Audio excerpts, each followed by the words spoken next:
Cap is 1 point ahead of Liquid Echo. Liquid Echo on blue, FCAP on red. You can see here the GOAT Carl TZ slightly faster on the uptake when it comes to his farm, but that does not stop FALCONS APBREN from doing what they do best. Again, our analysts mentioned this. They're going to start pushing in mid. Look at how fast they cleared that wave, forcing Liquid Echo to be defensive in their trio. I mean, I think they're learning a couple of things from the previous game. They're like, okay, maybe we traded a little too early the last time, but against few on this Lilia, it's harder to find these trades, so let's just focus on lane prio. Ooh. Early flicker coming out of JP. Yep, and that does open up a retry by Carl TZ on the Little Wanderer. Luckily, Kyle did hold his ground there. Didn't pull the trigger just yet, but yeah, about oh wait, team fight up top. Kyle TZ very low. Is that gonna be first blood drawn? Yes, Carl TZ takes down Kyle. Flap might be up next. Looking to get some spell vamp, but not this early on. Oh no.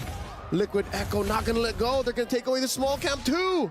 They got to take everything, right? And I think that Ogun, as much as he wants to use this Guardian's Bulwark to deny, it's really not going to mean too much. But at the same time, right, I think that Kyle, he already found the value in that first flicker, and now Carl TZ just has to choke him out of farm for the rest of this game. We're going to see how things are going to progress, but in the meantime, right, first turtle coming up in 15 seconds, and I think that FALCON APBREN, they might just give this up. Give up the first one, wait for the second turtle, and then play to the strengths of their comp. They're great at taking fights and then slowly peeling back, while Liquid Echo is like, we're good at holding ground and pushing forward. Which is a very similar dynamic from game number one, and it's that awareness, it's that answer to who's the beatdown that FALCONS APBREN used to win game number one so handily. But how about now? Now that they're down 1 kill, about 200, 300 gold, it's still them first to the scene, pulling the turtle slightly up. Can Kyle and Carl make it on time? I definitely think that Carl can make it on time, especially with Shield Unity, but honestly, both teams recognize that this doesn't seem like a very fruitful fight. Like, we could fight for this, but really, what are we going to get off of it, right? Because it's more ideal for Liquid Echo, because if JP gets that Minoan Fury, it's kind of hard for FALCONS APBREN to re-engage into that fight, and that means that Ogun needs to sit back when he really wants to be forward to deny skill shots. And we really haven't seen much from that tree. Up top, oh no! Sanford! Taken out by Flap and Kyle, and now that's a man down. Liquid Echo have to fight for this turtle while missing out on a final slash. Here we go, the full-on engage, looking for that secure. In comes JP. Kyle TZ secures the turtle, and then we know if you're by JP finds no one, at least not in lethal range. And Kyle TZ here taking his small camp while Sanford and Sanji come in. Quick diversion play. And FALCONS APBREN make themselves scarce. Woo.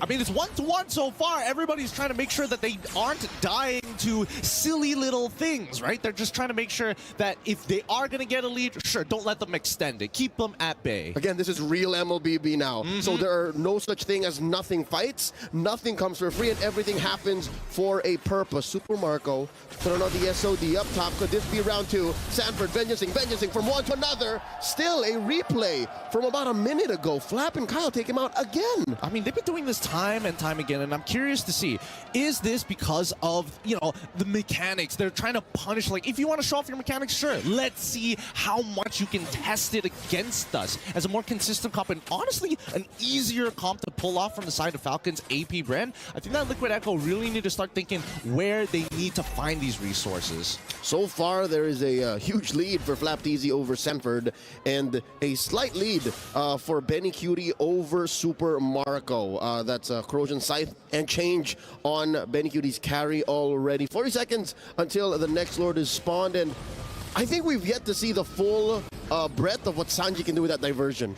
I think there could be bigger turns, especially when the Lord comes up. I absolutely agree with you, but at the same time, it's on condition, right? Where's the penalty zone? Has Kyle TZ used all 3 of his abilities? Has Ogun used the Numenon Blast? Because even if you do get a flank, that Guardian's Bulwark is super annoying. Deflecting projectiles back at you, that takes away a lot of value from Sanji. Which I think counts a majority of Liquid Echo's true damage, right? I mean, main damage sources. The spells Sanji throws out, those are all projectiles. Benny Cutie's light wheels, those are all projectiles. Also very, very true, right? So Ogun can get a lot of value in this game, and if it deflects into the right direction, who knows? He might actually, I mean, somebody might actually get a friendly fire kill. Turtle already started up. Sanford gets sent through the diversion. Ogun Used Flicker, and there's a big jump in. Sanji taken out by Flap. SOD spent in. Kaltizi taken out by Sanford. Kaltizi secures the turtle. The fight collapses towards TLPH's side. And Sanford dashing on through. Super Marco, spear, lets him through. And they let him go. Falcons APBREN, not enough firepower just yet. Instead says, we'll move over to the turret. And now they have to hold. Unfortunately, I mean, Sanji did have his flicker available, right? I think he wanted to extend it a little bit. I mean, Marco does. Oh. No, not like this. Super Marco gets dashed in on, survives with just 1 HP. Sanford goes down. Revenge strike and all. Now Kaltizi up next on the docket. Will he get popped? The answer is no. Still survives. Looking for the clapback from Liquid Echo. They're both backing off. Yep, great peel from Sanji and JP. JP's waiting for that yin-yang reaction to occur, and then he jumps on in. Let's look at that replay one more time, right? Because Super Marco here, honestly, I definitely felt like he should have died, but you can see that everybody were blocking the projectiles from Kaltizi, meaning that only Sanford was capable of taking him out. And when the Purify occurs, it also gets rid of that demonic mark, so he doesn't get a reset. Yep, looking at the gold lane per lane, so far, it's the same story. What I'm thinking here is Liquid Echo, they're just banking on Benny Cutie. He's the only one with a true lead over his lane mate. And if it comes down to it, that might be what matters, really. Benny Cutie versus Super Marco. I think Few is going to play a role in that as well, right? Like Sanji, a little bit less because of Ogun, but nothing really stops Few. If Kaltizi is too far, he's going to really struggle to get out of there once the Ice Queen wand is built, and the only person who can really force out that Black Shoes is going to be Sanford, or maybe even JP. You never count out idle Nama, kids. Few has been quiet here in this game, and maybe even better than the Julian he played from game 1. He easily takes control of these bushes. Look at that! He denies Kaltizi vision! I mean, Kaltizi still got the Lethal Wander at the end of the day, so he spots both of them. He knows Ogun's in that bush on top of it all. And in the meantime, just notice that despite Kyle, hey, I'm already 0-2, but I have 3 assists, and if you just supercharge me a little bit more, I might be able to one-shot Sanji. Final turtle up, less than half health. In goes Kaltizi with the Ignite, finds Flap Teasy. Turtle here approaching Retry range. The penalty zone coming in. Kaltizi still secures the SOD, finds all of it. Final slash taken out. Kaltizi, and now Falcons APBREN retreating. The divergence and 3 in. Liquid Echo are on a stampede. They try to take down Ogwin, but the Bulwark will keep him alive. Oh my but maybe God. only for a second longer. Ogwin barely up. Okay. Kaltizi finds his man. And now Flap Teasy cleaning up. 3v1, can he do it?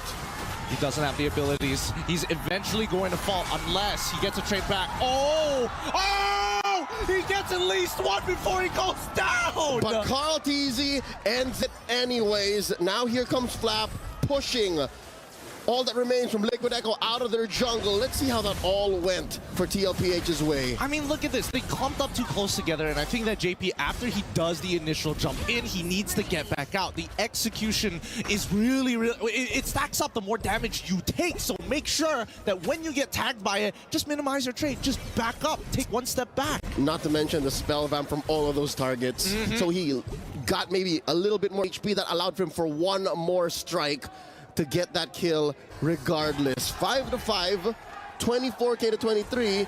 Here's a diversion. I wonder if Kyle knows. I mean, JP already showed himself, and Sanji's going to open up that map to see Kyle Teasy in that bush. In terms of items, Flap Teasy, the fact that he's gone for these Queen's Wings, he knows that he's going to be deep in the sauce. Yep, and now he picked up the War Axe at 5-1-0. This isn't the usual situation you see a Terizla. And again, he's a very low econ hero, but when he has the items, and when you put on a hero, or a player, rather, such as the Filipino Cannon Flap, you end up with this. And he's strong. He's really, really strong. The only one who can really deal with him right now is Benny QT. Now with the War Axe, it's going to be even more devastating. It's like, oh, you commit everything onto him. He's still fighting. He gets one big hit, and everybody, it just maxes out his War Axe, and Sanji, he's like, please don't make me flicker. But the question is, do you really want that kind of situation? Don't you want all the farm and all the gold on a scaling hero? Terizla caps. Terizla does cap, but it also combos extremely well with Kyle Teasy. Not to mention even Ogwin. This could set up some big plays for Super Marco. And I mean, obviously Few is going going to enable that. But at the end of the day, it all comes down to, can you hit the penalty zone? And we've yet to see it. We've yet to see it. 10 minutes in, a diversion play here, sending Benny, Sanford, and JP down. Something tells me Marco smells something is afoot. Something isn't right here, and I think Marco's like, you know what? I'll just let the wave come to me. At the end of it all, Liquid just trying to... Oh. And that confirms it. That confirms it. That's a jump scare.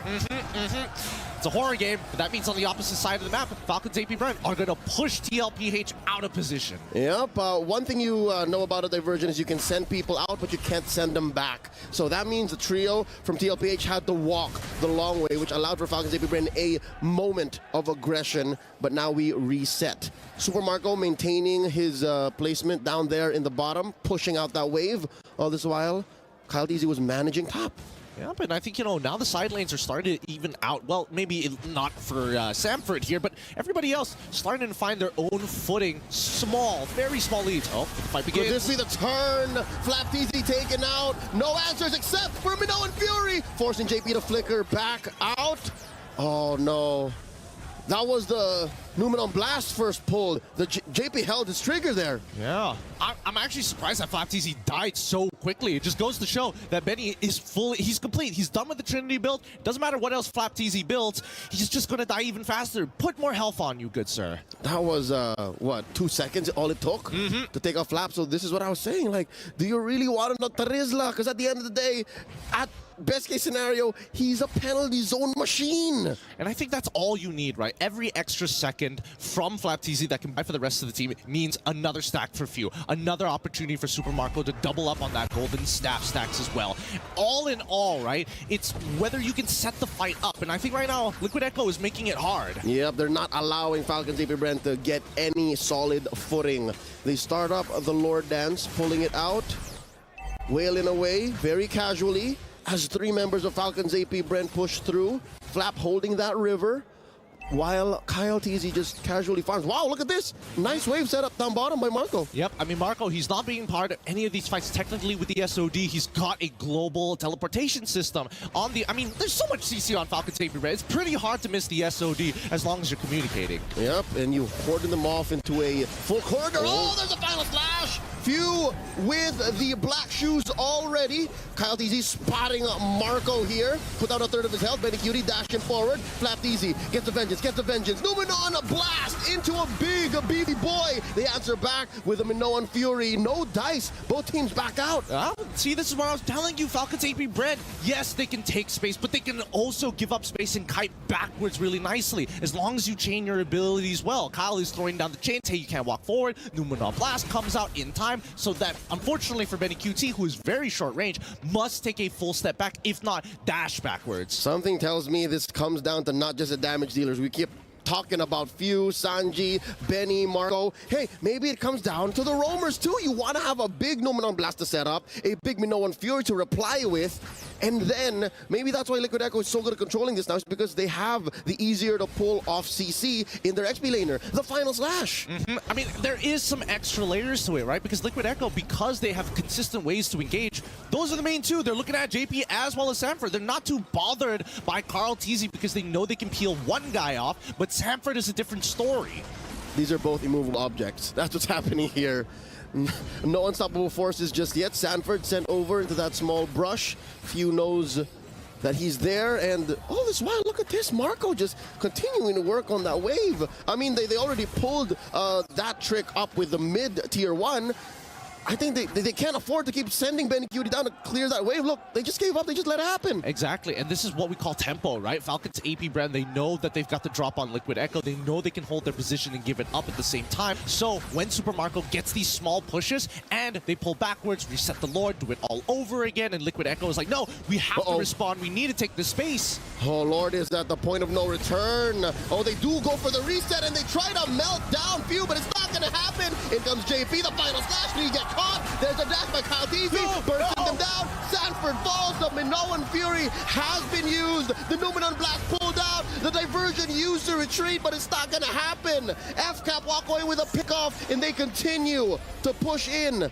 They're not sending anyone home. JP holding his ground. The SOD coming in. Marco gets caught out. There's 3 over there, but is that enough? He's bulletproof, man. This kid is absolutely bulletproof. He goes in whenever he feels like it in the middle of 3, knowing that they've got no resources. Slapped easy, pulls a trigger, point blank, penalty zone, as the rest of them collapse onto Sanji. That's 2 down. Falcons APBREN back to regular program and taking out the Lord. Yep, and now they're going to take the space into that purple, insta-invade and fuse, just showing where the line is in the sand, drawing the borders right at Liquid Echo's purple buff. Now, we need to take a step back here because despite everything that has happened, Falcons APBREN have been making smart decision after smart decision, but if we got a replay of that fight, man, APBREN is a monster. Puts up the shield and Penny QT nearly kills JP on accident.